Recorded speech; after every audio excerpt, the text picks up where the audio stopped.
We as Catholics at the Eucharist, by the time the second reading in Sunday's liturgy, when there are 3 readings, plus a psalm response, the second reading, can you hardly remember it?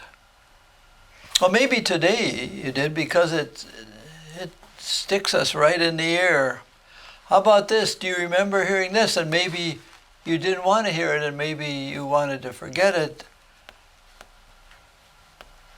Paul writes to the Philippians, do nothing out of selfishness or out of vainglory. Ouch! Rather, humbly regard others as more important than yourselves. No wonder you've forgotten what that was about at the second reading. Each one of us looking out not for his or her own interests, but for those of others. Oh, that tightens the shoes, doesn't it? And then we have the gospel today, where we have 2 brothers or friends.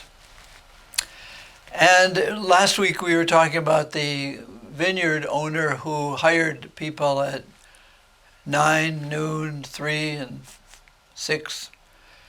And they all got the same wage. So today you heard in the gospel about having 2 sons.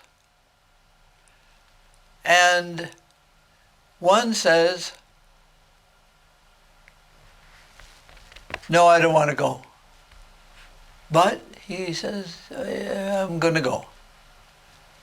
And the second one says, yes, I'll go, but doesn't go. Now the context today, of course, is the same as last week, the Pharisees. And he is sticking it to them pretty good. And he says, you know, what you consider the unholy tax collectors and prostitutes, worst and worst and worst of all people, of course, to them,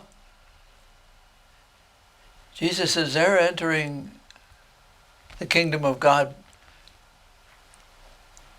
before you. So, he says, John the Baptist came, and you didn't like him either. And, Jesus is setting up, you're not going to like me. I'm going to tighten your shoes too. I'm going to tell you things that you won't like. So that's what's going on. The Pharisees hear and say, oh yeah, but they don't do it. They put burdens on others, but don't live the life themselves. So they say yes, but they don't go. And they know, the Pharisees hear very clearly. And every time they listen to him, he tells them about themselves. But what's in it for us? How does the gospel touch me and you today? It's that don't do anything out of selfishness. Is that possible? Is it possible to do selfless things? Isn't there something of us in everything? I'd say yes. There's something of us in everything. But to do it just for me. What you get when you do something just for you, you get just you. What I was wondering is, what if there were a 3rd son? And he said, yes, and he goes. Why isn't there a 3rd son? Isn't that interesting? There's one that says yes and doesn't go, and one says no, who does go. Isn't there a 3rd option?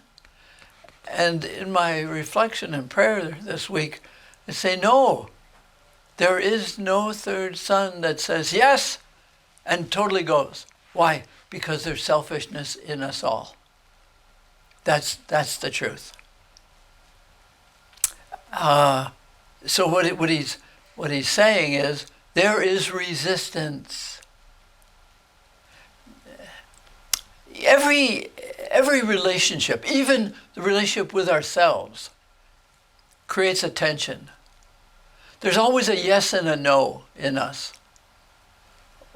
We do the good thing because we know the non-good thing. We know it. We know what it is to be selfish, and somebody asks something of us. The very first thing we check out, maybe subconsciously, is what's in it for me, or what's being taken from me, or it's about me somehow. And we struggle to listen to that and then not do the selfish, vainglorious thing, but to try to think the other person is important, what the other person is asking. But it does cause me to say, no, but yes. There's that inner battle all the time that each of us faces. And as I said, relationships cause tension. Those of you who are married or have great friends or in family, you know the tensions that are caused not by what is asked by the other, but what is asked by myself of myself. Can I let go? Not easily. And I'll say no, but then I can change and say, yes, I'll answer that. I'll listen to that request. I'll do. But it's the war within that we're challenged in these readings today. The challenge is will I be honest about the war?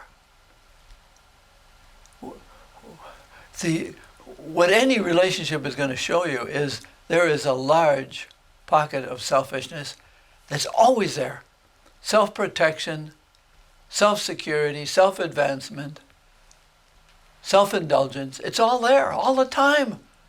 You can pray and pray and pray, drink holy water every day, and the selfishness doesn't go away. There's something in us to God and to others, no matter how much we love them, there's always a no that's built in, a negative, a fearful, a needful. I can't do it.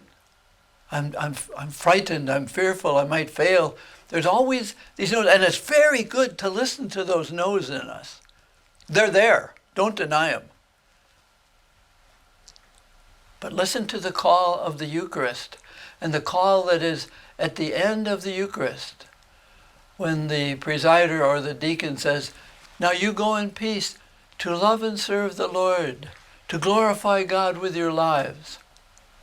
Your lives are a conflict between the yes and the no. But do something. Go. It might take a long time for you to say yes. Listen to the no. Listen to the yes. Jesus is the yes. And Jesus invites us to a yes. Come follow me.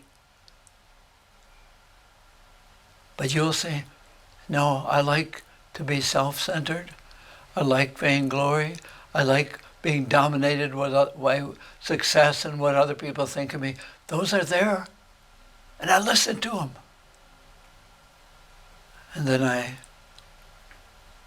try to get up, live the Eucharist, go into the vineyard of the Lord, gratefully, but honestly. I'm here, but there's part of me that doesn't want to be here. There's part of me that doesn't want to live the Eucharist, that doesn't want to glorify God, but it wants to glorify me. That's part of Jesus' call. I know you're going to resist me. I reverence your resistance. Now, go and glorify God with the conflicts that constitute your life and that are blessed by the Eucharist and by the grace of God.